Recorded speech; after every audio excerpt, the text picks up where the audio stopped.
Hi guys, Teddy байна. За өнөөдрийн бичлэгээр болохоор би Германы их сургуулиудын талаар ерөнхий Германы талаар Q&A хийж байна. За Q&A гэхээр өмнөх бичлэгүүд дээр ер нь коммент дээр хүмүүс асуулт асуусан байсан. Тэгээд дээрээс нь би Instagram хуудсан дээрээ одоо тийм асуух юм гаргаад тэрэн дээр хүмүүс бас асуулт асуусан болохоор ерөнхийдөө тэрэнд хариулах гад сууж байна. Окей, за эхнээс нь явъя. Герман явахдаа хэлийг нь сурсан уу эсвэл өөр арга барил байгаа юу гэж хэлж байна. За ерөнхийдөө болвол би өмнө 4 жил Германд сувжсэн байхгүй юу. Гэхдээ дунд ангидаа тэгээд төгсөхдөө угаасаа төгссөний дараа хэрэглээгүй учраас мартцсан. Тэгээд гэхдээ тэр үедээ A2 төвшөнтэй болж исэн юм.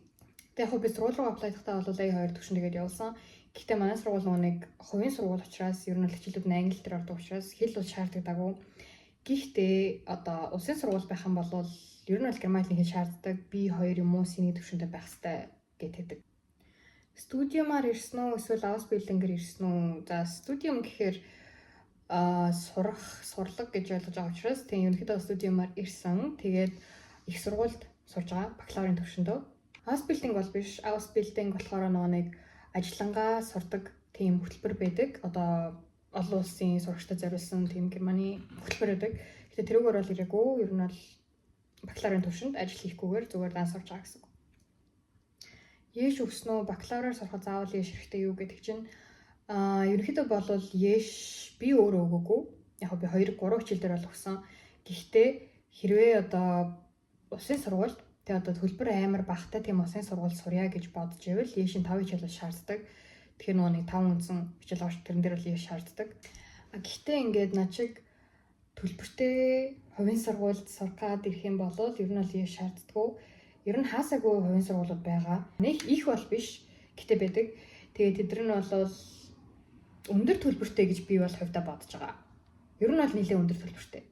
Тэгээд гэтэ хичээлээ англи дээр үздэг учраас еш шаардахгүй. Германы төвшин шаардахгүй.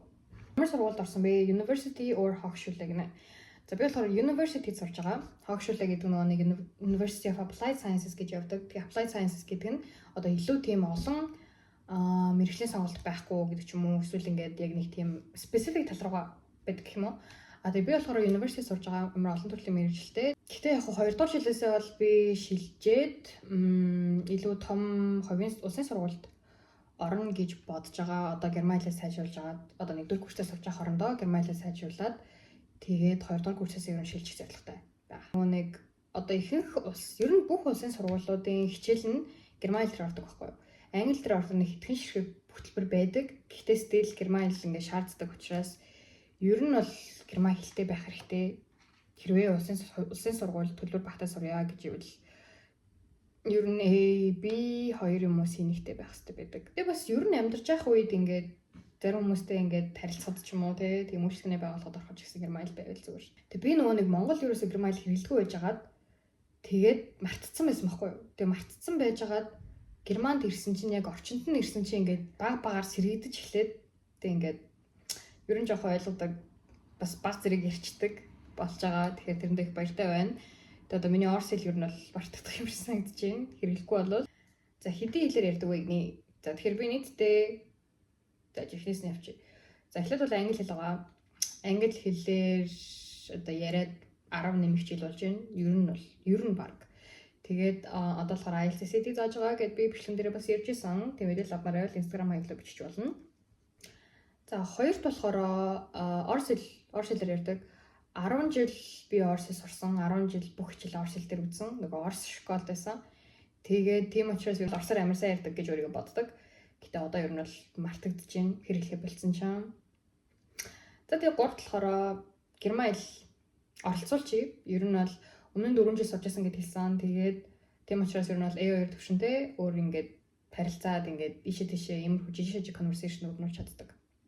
Тэгээд одоо болохоор бас B2 төвшин хүрэх гээд хуваараа сурж байгаа. Тэгэд obviously монгол хэлтэй тэгэхээр нийтдээ юм 4 хэлтэй юм байна. Бас монгол хүчийг хэрвээ тооцогддог бол 5. Яагаад заавал герман гэж? Би тэрэн дээр ч гэсэн бас нэг амар ойлгохгүй байгаа. За өөрөө нэг ойлгохгүй байгаа. Зүгээр л амар гинт шийдвэр гараад гинт за явъя гэж явцсан. Тэгэхээр нэг анханасаа төлөвлөж исэн юм бол байхгүй. Гэтэ багтаа болохоор би ингээд хэрвээ Америк явахгүй бол Герман явнаа гэж амар ярьдаг байсан байхгүй. Тэгээд яг явсныхаа дараа ингээд benefits-уудыг ингээд бодод үзэхэд, yung сайн давуу талуудыг бодод үзэхэд Европын орнд шингээний визтэй тэр нь гоё. Одоо яг Европын орнууд руу ингээд амар хямдхан зардлаар шууд гараад явчих боломжтой. Визэнд дээрээс орох шаардлагагүй. Тэгээд боловсролын систем, боловсролын чанар ер нь бол аягүй сайтай гэж тооцогддог. Герман улс өөрөө тэгэхээр тэртэл дээр бас аягүй дайггүй санагдаж байгаа. Тэгээ одоо хичээлүүдэд ороод үзэх гэсэн, одоо би ингээд лаборатори ажлын дээр хийгээд үзэх гэсэн. Ер нь бол аягүй дайггүй чанартай надад санагддаг. Тэгээд ер нь бол орчин бас аягүй таалагдж байгаа. Би яг хуу амар тийм big city тэг ингээд том өндөр барилгатай тийм хотод амар очих хүсдэг байсан ч гэсэндээ тийм завгүй хотод очихыг хүсдэг байсан. Одоо ч хүсэж байгаа л да. Гэхдээ амар тийм тайван санагдсан. Одоо ингээд орчин нь тайван, хүмүүс амар тайван, харилцагад амар амар ч юм уу, тэг амар их олон улсын хүмүүстэй, хүүхдүүдтэй. Тэгээ нэг immigrants гэдэг нэг дөрүүлж ирж байгаа хүмүүс бас ихтэй. Тэгэнгүүт ингээд ер нь их тийм diverse санагдсан гэх юм уу? I don't really know. Зүгээр л амар гин шийдвэр гараад тэгээд хөгжсөн. Тэгээд дээрс нь боловсролын чанар бол нэлээд төлөвлөлт үзүүлсэн л дээ. Ер нь сайн, амар сайн шахдаг, сайн юмаа зааж өгдөг. Тэгээд би одоо биеэр мэдрээд явж байна. USA яваагүй шалтгаан. За USA яваагүй шалтгаан болохоор яг би Америкийн амар олон сургууль тэнцсэн, тэтгэлэг байсан уу байсан. Гэтэ тэгсэн ч гэсэн зардал нь амар өндөр болчихсон. Бүр ингээд зардал бүр амар өндөр болсон байхгүй. Тийм болохоор би Америк яваагүй. Зардлаас болоод яваагүй. Ер нь бол Монгол сурахыг биш яагаад гадаадд сурахыг сонгосон бэ? I think that's very obvious. Яг Монгол сурахыг муу гэж би бол хэлээгүй л дээ. Гэхдээ ер нь бол би бас багасаа амар гадагшаа явна л гэж ярьдаг байсан. Тэгээд гадаадуудын гол шалтгаануудын нэг нь болохоор мэдээж илүү их opportunityтэй. Би одоо энд төгсөө тэгээд төгснөхийн дараа шууд ажилд ороход юу гэдэг Герман байгууллагад орно. За эсвэл Герман биш маа хэд Европ ямар нэгэн байгууллагад орлоо гэж бодоход цалин өндөртэй, үнэлгээ амар өндөртэй байдаг. Дээрээс нь амьдрах нөгөө нэг орчин тэгээд ингээд амьдрах бололцоо гэх юм уу тэр нь айгүй таалагдсан. Тэгэхээр одоо нэгдүгээрт орчин амар цэвэрхэн. Одоо гудамжинд тийм түгжээ байхгүй тийм жижиг шажиг юмнууд амар нөлөөлж байгаа байхгүй. Түгжээ байхгүй, зам нь цэвэрхэн гэдэг ч юм уу нэг юм ямарч тийм амар аятайхан замтай тэгснэ ингээд public transportation одоо нэг вагон, tram, автобус энэ бүр ингээд амар захирлэхэд тэгснэ ингээд үнгөө суучдаг аппликейшн рүүгээ ороод тэгэл хаана явж гин тэдээс идэнгээл тэгэл яг тэдэн минутын дараа ирнэ гэсэн бол ирдэг. Тиймэрхүү ингээд юмнууд нь мэдээж Монголоос хамаагүй дээр. Чиний мэдээж нэлээд сурна. Одоо нэгдүгээрт би cultural shock буюу одоо өөр орчинд амьдраад ирэхээрээ хүн ингээд арай өөрчлөгддөг юм бийнлээ. Тэгээд олон улсын хүмүүстэй харилцаад ер нь бол олон өөр хүмүүстэй харилцаад хэлбэл бас амар өөр санагдсан. Герман руу англи хэлтэй хөтөлбөрөөр явсан уу? Requirements-ууд нь ямар байсан? Давуу тал USS. Requirements-ууд гэвэл за тэр бол амар ялгаатай заяа. Америкт болохоор ингээд сургууль болгонд ингээд нэмэлтээр эссе бичээл эсвэл ингээд ороход амар хэцүү ч юм уу те. Competition амар өндөртэй шүү дээ ер нь. Гэл 1 2 2%, 3%, 4% харваад маар тийм шүү дээ. Тэгтээ Германд болохоор ганцхан эссе бичдэг. Тэг би ийм хүн ингэмээр байна. Танад ийм учраас ингэж ормоор байна гэдэг ганцхан эссе бичдэг байхгүй. Тэгээд тэр ганцхан эссе дээрээ нэмээд зардал багтай. За мэдээж сургалтын төлбөр дээр зардал одоо Америкийг бодвол хамаагүй бага заяа. Амьдрах зардал нэг ялгаагүй ч гэсэндээ сургалтын төлбөр амар одоо харьцангуй байдаг юм шиг санагдсан. Тэгээд дээрэс нь шаардлагатай материал дээр нэг их юм байхгүй. Нэг тийм хэцүү юм ерөөсөй байхгүй байсан. Яг намайг аплайдахад бол. Тэд нар нь одоо жишээ нь юу юм бэ гэж хэлээ л да. За эссе гэдгсэн багшийн тодорхойлолт байх хэвээр дүнгийн уулга, хэлний оноо тэгээд нэг CV хийж өгчээсэн юм. Нэг CV хийж явуулчихсан юм. Тийм. Тэгэл баг бусдын тэгээ болчихж байгаа байхгүй. Тэгээд дээрэс нь Германд ингээд сурагч байгаа учраас амар олон тийм жижиг юм хөнгөлөлтүүд идэх боломжтой. Одоо автобусны карт байна уу, тэ сургуулиас нь олж өгөөд ингээд явчихдаг гэдэг ч юм уу. Ер нь бол газар жоохон хөнгөлөлттэй хандад байдаг юм шиг санагдав. USS давуу тал. Яг хөө энэ бол хувь хүний л бодолтой. Гэтэ би бол нэг амар давуу талтай гэж бол бодохгүй байгаа. Яг хөө сургалтын чанар юм уу одоо тийм international юмар ч юм уу тэр нь бол айгу дайжгүй санагдаж байгаа ч гэсэндээ одоо төлбөрийн хувьд амар ялгаатай учраас би Германыг илүү гэж үзэж байна. Ер нь бол илүү бага төлбөр төлөөд адилхан хэмжээний мэдлэг олж авнаа л гэж ойлгож байгаа. Ямар чиглэлээр сурж байгаа вэ? Би үүштэй энэ амар shocking гэж магадгүй заяа. Гэхдээ biochemistry and cellular biology гэдэг мэргэжлэр сурж байгаа. Wow. Биохим болон эсийн биологи гэдэг мэргэжил байхгүй миний мэргэжил. Гэхдээ би энийг ядаж биотехнологиор өөрчлөе гэж бодож байгаа. Яг нэг амар би үгүй ерөөсөө тийм хим сураагүй 3 жил болц тэ. Физик биологи сураагүй 3 жил болсон. Байсан мөртлөө одоо ингээд энэ мэргэжлэр явах шалтгаан нь ерөөсөө яг цаашдаа илүү ирээдүйтэй гэж би бас харж байгаа. Өндөр цалинтай тийм. Тэгээ би ерөөсөө тийм мэдгүй байж байгаа зөө яваад үзчихье гэж бодоод мэргэжлээс очиж угаасаа болох юм чинь гэж бодоод тэгээд яг ингээд энэ дээрээ сураад ирсэн чинь надад жоохон сонирхолтой санагдаж байгаа. Одоо энэ зүрх юм дээр ингээд эксперимент туршилт муршилт хийгээл те. Бодисмэс солиод гаргаж ирээл тэгээ ингээд юу гэдэг хичээл талаас академик талаасаа ч гэсэн ингээд бичиж авах ингээд сурах юмнууд ивч гэсэндээ надад айгүй сонирхолтой санагдаж байгаа. Ойлгочих юм бол гайгүй амархан бас санагдаж байгаа. Тэгэхээр нэг амар буруу сонголт болсон юм санагдахгүй байгаа. Тэгээд тийм байна. Би хоёр заавал өгөх ёстой юу? Cost of living гинэ. За би хоёр дөр бол ярьсан. Cost of living-ийн хувьд болохоор үнэтэй. Энийг хэлэх канцел юм байна. Үнэтэй. Яг уу одоо тэ юм захиалахад ч юм уу германчуудтай бол хямдхан байж болно заяа. Монгол тэ над чиг ингээд тийм хэд мянган төгрөгөөр ингээд явж исэн ч юм уу одоо юу гэдэг 2000 төгрөгөөр за 1000 төгрөгөөр ус авч уудаг байсан ч юм уу эсвэл одоо тэ 5000 төгрөгөөр эзэн чихэр аваад идчихдэг байсан ч юм уу тэ тэдрийг их санаж байгаа. Ер нь бол яагаад вэ гэхээр одоо let's say like amusement parks заяа. Одоо сая би Primark гэдэг бичлэг оруулсан шүү дээ. Тоглоом дээр суудаг. Монголд одоо юу гэдэг нэг тоглоом дээр суухад 10 мянга ч юм уу тий 7-8 мянга ч юм уу байдаг байх гэж бодож байна. Сүүлд оргон амир удаж байна. Гэхдээ би сая Германд очоод тэр тоглоом дээр суусан чинь надаас нэг тоглоом дээр 7 евро авсан. Which is 25 мянга, бараг л 25 мянга заяа. Гэхдээ одоо яах вэ? Гоё байсны үед бол байсан л да. Хамаагүй өөр байсны үед бол байсан. Гэтэ яа. Тэгээ жишээ нь заяа. Одоо би нусны савыг 25 мянгаар авсан гэдэг ч юм уу. Ер нь бол үнэтэй. Тэрийг бол маш сайн хэлж чадна. Үнэтэй. Гэтэ бас чанартай. Тий. Тэр living cost дээр болохоор яг би ингээд жилээр нь бүх юмаа төлсөн ч гэсэндээ байр ер нь нэг 400-аас 500 еврогийн хооронд байдаг сарын. Тэгээд нэмэлтээр хоол бас амар үнэтэй. Би одоо жишээ сая сургуулийн кафетериагаас ингээд яг ингээд жилээр нь төлсөн болохоор ингээд багаар ордог л доо. Гэхдээ ер нь өдөрт өлхөн 15 юм уу 20 евроор юм идэж байгаа. Тэнгүүд тэр нь ингээд Монгол мөнгөөр юу 50-60 мянган төгрөг баггүй юу? Тэгэхээр зардал бол жоохон үнэтэй санагцсан. Германы хамгийн таалагдсан 5 зүйл ба таалагдаагүй 5 зүйл гинэ. За таалагдаагаас нь эхлэе заяа. За таалагдаагүй дээр нь нэгдүгээр хэл сурах ёстой. Герман хэлийг сурах ёстой гэдэг тэр үзэл бодол. За үзэл бодол нь цаашаа нэг тийм стандарт гэх юм уу? Одоо энэ оронд байгаа бол одоо нэг усын нуул ясын даг гэдэг шиг ирсэн бол хэлээ сураа гэж байгаа байхгүй юу?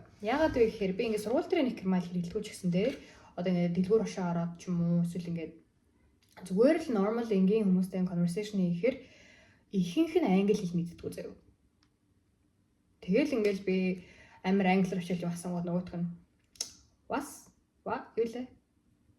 Was гэлж аахгүй. What гэж байгаа. Тэгвэл би ингээл окей. Тэгээ сүүл рүүгээ герман хэлээ яг уу герман хэлээр хэрэгэлдэг болсон бүр ингээд haben Sie das гэл ингээл амарлаг. Асууж масуул тэнгууд нөгөөч өдрөө ингээд германаар бах уу гэшэд чинь тэг би тэрний ойлгохгүй. Тэгэхээр тэр нь жаа зөө. Гэтэ одоо сурах бах. Одоо сурна. Хоёр талаараа цаг агаар please what би ингээд амар тийм даарах дургу. Ер нь ингээд шалтлал халуун ингээд орон ингээд сууж дуртай байхгүй. Тэгсэн чинь энэ ч хүүтэн яг хөө миний амьдарч байгаа хотоддоо байж магадгүй заяо. Гэхдээ хүүтэн одоо ингээд цаг агаар нь дандаа 10-аас 1-15 хооронд байдаг байхгүй. Монголд бол тэр халуунд орно шүү дээ. Гэтэ энэ ч болохоор ингээд 10-аас 15 нэг 5-6 градус юм уу эсвэл 2-3 градустай ингээд адилхан юм шиг мэдрэгддэг. Яагаад вэ гэхээр тэм хүүтэн агаар ихтэй амар жихүүн зав чиглэг. Чиглэг болохоор ингээд жихүүн. Тэг ингээд юу гэдэг нь дотроос нэг сэн дараад идэх байхгүй. Тэг ингээд баг өдөр болгон бороо ордог. Тэгэл би бүр сүүл рүүгээ за бороо бит ярасан. Би боддог болсон заяа. Бороо оронгууд obviously илүү хүүтэн болох нь ойлгомжтой. Яагаад гэвэл жихүүн. Тэгээд бороо бит ярасан гэж боддог болсон. Тэгээд цаг агаар дээр нэмж хэлэх юм нь болохоор нар биш дээ. Оройны 4 цаг одоо хэд болж байгаа? Одоо яг 4 болж байгаа байхгүй юу? Тэгээл ингээл нар буугаад тэгэлзэн заяа. Like оройны 4-5 гээд нар жаргачдаг. Нардаа энэ одоо цаг яг ингээд like 4:30 болж байгаа байхгүй юу? Тэгмэд би ингээд те оройны 6 цаг ч юм уу 5 цаг ч юм уу ингээд дэлгүүр орё гээ явгууд яг харахгүй 11 цаг 12 цагт ингээд шүн гараа явж байгаа юм шиг санагддаг. За дараагийн таалагддаг юм болохоор газрууд амар ир таачдаг заяа. Бүр ингээд нар буулаад бол бүх юм байхгүй. Одоо би ингээд хот дотроо явж байгаа байхгүй хотынхоо төвд. Тэгээ ингээд дэлгүүр мэлгүүр оруулаад явчихсан чинь 6-7 болчихоо. Гудамжид нэг ч хүн байхгүй заяа. Байвал 1 2 3 л маа. Нэг ч хүн байхгүй заяа. Тэнд бүр амьдарч байгаа амтан байхгүй заяа. Бараг л тэгснэ ингээд бүх дэлгүүр нь хаалттай. 7 гэл бүгд хаачдаг заяа. Тэгснэ бүх ингээд хүнсний дэлгүүрүүд за хүнсний нэг киоск нь 24 цаг ажилладаг газар байдаг ч гэсэн те ер нь ингээд бүгд хаалттай. Хүн амт бараг байхгүй. Тэр нь жоохон таалагддаг. Like where are the people at? За дараагийн юм нь болохоор ус like одоо усны чанар амар муу заяа. Одоо I don't know like the Mongold ингээд яг recycled биш ус хэрэглэдэг шүү дээ. Одоо шууд ингээд цэвэр устай. Тэгсэн чинь энэ ч болохоор усаа дахин боловсруулдаг байхгүй юу? Ер нь ингээд дахин боловсруулалт гэдэг юм дээр энэ ус бүр ингээд 100% анхаарал төвлөрүүлсэн. Яг тэр нь зарим талаараа сайн. Гэхдээ ус бол үнэхээр чанар нь амар муу. Одоо би ингээд энд ирээлтэй эхний 7 хоног л амар хэцүү байсан. Одоо тэр усыг хэрэглээд би ингээд усанд орж байгаа, нүүр гаргаж байгаа, тэгээ ууж байгаа. Тэгэхэд ингээд миний нуруу, цээж мэж бүр амар их ингээд жижиг шижиг юмуд амар их туураад. Тэгээ obviously ингээд хашлын гаралтай байна уу эсвэл ингээд уснаас нь болж байгаа нь ойлгомжтой байхгүй би Монголд өөр юм нэг ч юм нэмж хэрэглээгүй зүгээр л урдгаараа л орсон. Тэгэхэд ингээд тийм нүд үндэ туурсан. Тэгээ тэрийг бол би усан дээр бурдах байгаа. Тэгээ угаасаа ер нь бол ус муутай гэж ярьдаг хүмүүс. Өөр таалагддаг юм гэх юм бол хүмүүсийн харилцаа маяг юм гэх юм уу. Одоо нэг Монгол нэг үйлчлүүлэг чаан гэдэг юм байдаг шүү дээ. Ер нь үйлчлүүлэг чаан гэдэг юм байдаг шүү дээ. Гэхдээ энэ ч болохоор адилхан левелд. Тэгээ би нэг амар гуйлах гээд байгаа юм биш заяа. Зүгээр л жоохон nice байж болно шүү дээ. Яг го зарим нэг газар тийм nice заяа. Ингээл oh my god hi like mine гэл нэг тийм хөрхөн ингээл greet and tree гэдэг байхгүй юу. Гэхдээ ихэнх газрууд нь ерөөсөө нэг юм авал болол гэж амш харцдаг. Тэгээ би ингээл энийг авъя тэг авъя юм уу нэг амар муухай харжсэн аа. Окей. Гэл хэлэх юм уу те. Зүгээр нэг тийм амар жоохон rude санагцсан. Тий. Би таалагддаг юм дээр нэмэлчээ заяа. Одоо ингээд одоо би монголчууд амар мах иддэг шүү дээ. Хүрээ мах, адууны мах энэ амар иддэг шүү дээ. Би өөрөө тийм амар дуртай байхгүй юу? Би бүр амар махчин заяа. Гэхдээ энэ ч үхрийн мах олон гэдэг чинь баг мөрөдөл. Яг гоо тийм донор монрын газруудад байгаа л да. Гэхдээ монгол мах шиг хязгаарч амтагдахгүй. Монгол мах бол угаасаа top tier юм байлээ заяа. Монгол хаанч олдохгүй байлээ. Тэгээ манай сургууль дээр жишээ заяа. Ингээ бүх хоолнд дахиа гахай эсвэл хяан байдаг заяа. Эсвэл загас ч юм уу. Тэнгүүд би ингээд үхрийн мах идмээр санагдаад үхрийн мах идээг ингүүд ганц бүргэр л байдаг үхрийн махтай. Тэгээ паста болонез паста авч байгаа хгүй. Тэр үхрийн махтай л та. Гэхдээ соус нь бүр амар их заяа. Амар их соус хийсэн амар жоох мах хийсэн. Тийм байдаг хгүй. Тэнгүүд би ингээд окей. Өөр яах вэ? Тэ салат малат бүгдээрээ дахианы мах эсвэл салмонтай байдаг. Одоо Монголд нөгөө нэг luxury болоод байгаа salmon shrimp энэ чинь бол luxury биш. Үхрийн мах luxury юм бэлээ. Тий. За 5 таалагддаг зүйл заяа. За нэгдүгээр би өмнө хэлжсэн public transportation is one of my favorite things ever. Яг хоо такси гэдэг юм юунд байхгүй. Такси угаасаа байх боломжгүй заяа. Одоо ингээд би сууж үзээгүй. Монголд би ингээд байнга таксид дүүсэн те. Амар жоохон зайсан ч би байнга таксид дүүсэн байхгүй юу? Гэхдээ энэ чинь ингээд гараа өргөө зогсвол байхгүй. Бараг машин байхгүй зөв. Машин амар багтай. Би бараг өдөрт бараг машин хардаггүй багцаа. Тэгэхдээ ингээд public transportation амар сайн хөгжсөн.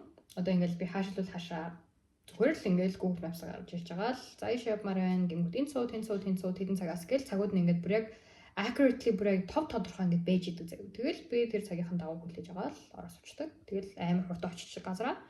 Тэгэхээр тэр бол аягүй таалагдсан. Би юмнууд амар захиалж авч байгаа.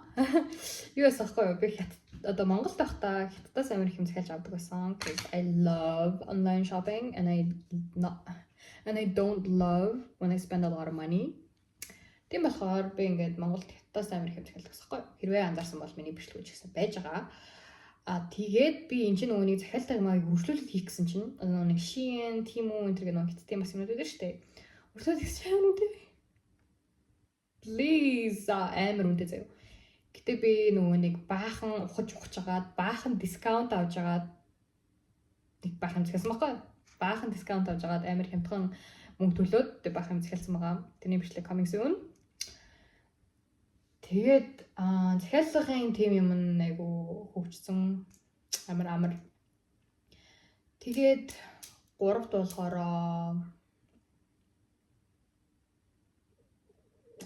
coin хэрэгэлдэг заяа. Одоо ингээд зоос хэрэгэлдэг байхгүй юу? Зоосын хэрэглэнээс гараагүй. Тэнгүүд ингээд тэр надад амар гой санагддаг юм аа. Би тэр зоосыг ингээд бараг цуглуулна гэж бодож байгаа заяа. Мөнгө штэ хэрэглэж болно. Гэтэ надад амар гой санагддаг. Яагаад ч юм. Дэлгүүрүүд нь амар таалагддаг. Одоо нөө нэг би өөрөө тийм амар мөнгө өрөх дуртай, шопинг хийх бүр амар дуртай байхгүй бүр ингээд тэгэнгүүт ингээд дэлгүүрүүд нь бүр намайг ингээд бүр дуудаад байгаа юм шиг амар гоё заяа. Одоо жишээ нь ингээд яг одоо манай хотод нэг юм Sephora байхгүй ч гэсэн ингээд DM байна уу одоо Rossmann тийм хүн ингээд жижиг шажиг юм зардаг дэлгүүрүүд амар ихтэй. Тэгс ингээд бүх юм нэг дор. Тэгэл би ингээд яваад очиж чамжаа. Үсний дэлгүүр юм ч гэсэн. Тэр нь ингээд амар гоё convenient. Тэгэл би яваад очиж чамжаа. Гэтэ би нэг их мөнгө өрөөгүй I swear. За тэгээд сүүлийн таалагддаг юм болохоор усны савууд. Одоо ингээд ундааны пластик савууд байгаа штэ. Би өмнөшлөлтээр бас хэлчихсэн. Тэрийг ингээд цуглуулж агаад тэг би ингээд хүсний дэлгүүрт ингээд тушаангууд надаа ингээд дискаунт мөнгө өгдөг.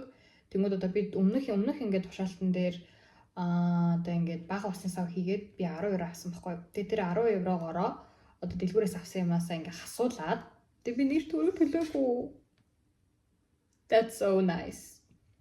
Тэгээ тэд ингээд recycle хийж байгаа. Тэгсэн ингээд торон дээр ч гэсэн пластик тор баг байхгүй зав. Ерөөсөө тэр торыг худалдаж аавна. Амар үнэтэй шашин. Ер нь худалдаж аавна. Тэгээ худалдаж авчаад тэрийгэ байн дахин хийх боломжтой тийм торнууд байдаг. Тэр recycling бол надад таалагдсан.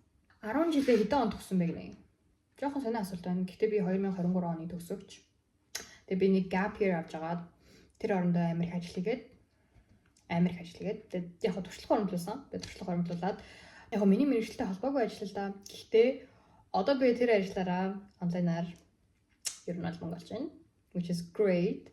Тэгээд дээрэс нь одоо би 2 дугаар семестрээсээ яг байгууллагад ажиллаж эхлэе гэвэл бас туршлага хэрэгтэйс учраас ерөнхийдөө нэг жил бүтэн ажил хийсэн байгаа.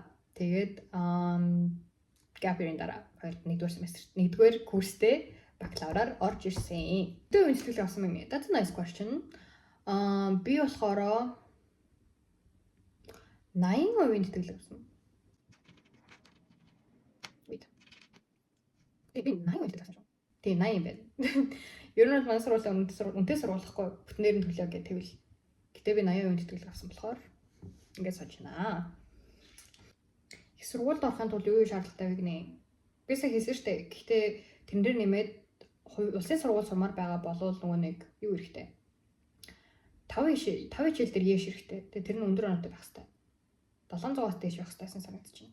Тэгээд Германы B2 хэрэгтэй. Бус нь бол бүгдээрээ хувийн сургуультай адилхан. Ausbildung дээр үү эсвэл university дээр үү яг хоёулаа даваа талтай. Ausbildung-ээр хэрвээ ирья гэдэг юм бол ажил хийн. Тэгэхээр ингээд мөнгө олонгоо сурна гэхээр айгуу дажгүй байгаа сте. Мөнгө олоод өөрөө ингээд сургалтын төлбөр төлдөг ч юм уу, байр олоод төлдөг ч юм уу ядаж тиймэрхүү юмуд хийж болох нь байна. Тэгээд сурна. Яг university-гээ болохоор илүү нөгөө нэг college life гээд одоо илүү ингээд олон хүүхдүүдтэй сургууль сурж байгаа. Тэгээд сурхаас өөр юм хийхгүй. Тэг ингээд одоо миний schedule жишээ нь өглөө хичээл ороод өдөрт арчдаг ч юм уу. Ахлаа зарим нэг өдрүүд нөгөө нэг лабораторийн ажил гээд орой хүртэл хичээл хийдэг л дээ. Орой хүртэл нь хичээлтэй байдаг. Гэхдээ надад бол яг үндэ бол Ausbildung нэлээд дээр санагдаж байгаа. Гэхдээ Ausbildung тийм нарийн мэргэжилтэр байдаг эсийг бас мэдгүй байна. Гэхдээ university бас зүгээр ч юм шиг. I don't know, it's like up to you. Надад бол хоёулаа зүгээр санагдаж байна. Англи хэлийг яг яаж өөрийн хэл шиг сэтгэж боддог бодлоо сурах вэ? Wow, this is a great question. Би англи хэл дээр сэтгэж боддог баггүй юу? За баггүй юу ч гэж би англи хэл дээр сэтгэж бодохыг хичээдэг заяа. Ер нь бол чаддаг гэж бодож байна. Нэг өмнө тэр Америкийн сургуулийн өргөдлийг ярьж байхдаа IELTS дээр нэг хэдэн нэг тип хэлж байхдаа бас хэлжсэн. Ер нь бол ингээд хэрвээ бүх юм англиар ингээд боддог сэтгэдэг болтлоо ингээд амар лаг усцаас тэ бүр ингээд ямар ч дүрмийн алдаагүй ярьдаг болохыг хүсэж байгаа болвол эргэн тойрныхоо бүх юмыг англи дээр болох хэрэгтэй. Яг орчинд нь очсон юм шиг. Тэгэхээр юу гэсэн үг вэ гэвэл одоо хүмүүс утсаа мэдээж өдрөөр үзэж байгаа шүү дээ. Амар их цагаар үзэж байгаа. Тэнгүүд утсан дээр ингээд байгаа бүх юмнуудаа англи хэл дээр болгох.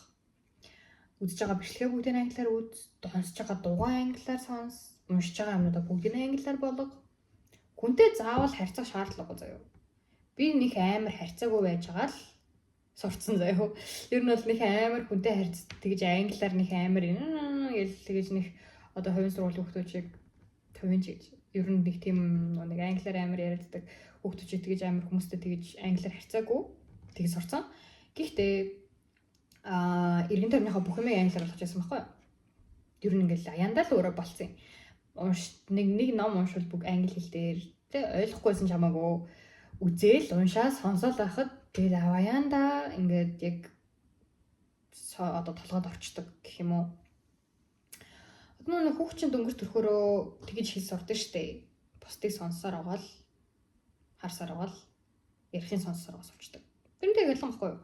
Ер нь ингээл ерөн тойрныхоо бүх юмыг ингээл англиар болоод бүх ингээд сонсож байгаа үзэж байгаа ярьж байгаа бүх юм англиар болгочингууд тэгэл аяндаа ингээл дасаал тэгэл ороод ирчтэй байсан гэдэг чинь надад бол Эдинбург руу яваагүй мүү гинэ. Яваагүй. Би University of Edinburgh тэнцсэн байхгүй юу? Гэхдээ одоо төлбөр амар өндөртэй заяа. Тэр чинь одоо Скотландд байдаг штэ. Английн хажуудлын Скотланд, Шотландд байдаг. Английн хажуудлын юм уу? 18 Шотландд байдаг. Тэгээд амьдрах зардал бүр амар үнэтэй заяа. Амар өндрөөсөн. Тэгээд сургуулийн төлбөр нь би ингээд тэтгэлэг аваад амар өндөр үлдсэн байхгүй юу? Тэгээд би тэрийг окей like юу яачи? Оныг Монголын боловсролын зээлийн санд хандаж үзье гэдээ хандаж үзсэн. Тэгсэн чинь намайг ингээд техник шатанд оруулахгүй гэдэг байхгүй юу? Яагаад вэ гэхээр миний мэрэгжил нөгөө нэг амар тийм юу лээ эрэлттэй мэрэгжлийн листэнд байхгүй байсан миний тэнцэн мэрэгжил. Би нөгөө бизнес экономиксаар тэнцсэн. Тэгсэн чинь тэнд нь мэдээж байхгүй. Тэгэл зээлийн сан бүтээгүү. Тэгэл би заац гэж бодоод Эдинбургээ болсон байдیں۔ Тэ. Коллежид сураад төгсөхөд юуны сурсан хүүхдүүдтэй харьцуулах юм шиг санагддаг. Бас л хувь хүний л сонголтолтой, хувь хүний мэдрэмж. Гэхдээ би бол тэгж бодохгүй. Яг уу University нь илүү том коллеж жижиг. Гэхдээ тэгэл адилхан хэмжээний боловсрал авч байгаа бол тэгэл I don't really care. Нэг тийм ялгаа бол байхгүй хаа. Яг университед илүү олон мэргэжилтэй, тэгэлтэй илүү олон хүмүүстэй харилцсан амар олон хүүхдүүдтэй байж болно. Гэтэ коллежид ч гэсэн адилхан мэдрэмж, адилхан одоо мэрэгжлэлээр адилхан мэдлэг аваад тусч байгаа болохоор надад бол нэг тийм санагдахгүй байна уу. Тэгэхээр хүн хүнээсээ шалтгааллах байх. Надад бол нэг тийм санагдахгүй. За ингээд энэ хүрээд өнөөдрийн асуултууд ингээд дуусчихин. Хэрвээ дахиад асуултууд байх юм бол Instagram руу DM хийж болно. Эсвэл энэ комментэн дээр ч гэсэн үлдээж болно if you want. Тийм байна. Хүмүүс нэг subscribe дараарай гэдэг дэр штэ. Би ерөөсөө хэлдэг байхгүй юу. Гэхдээ subscribe дараад if you want like дараад if you want comment хийрээ. Bye bye.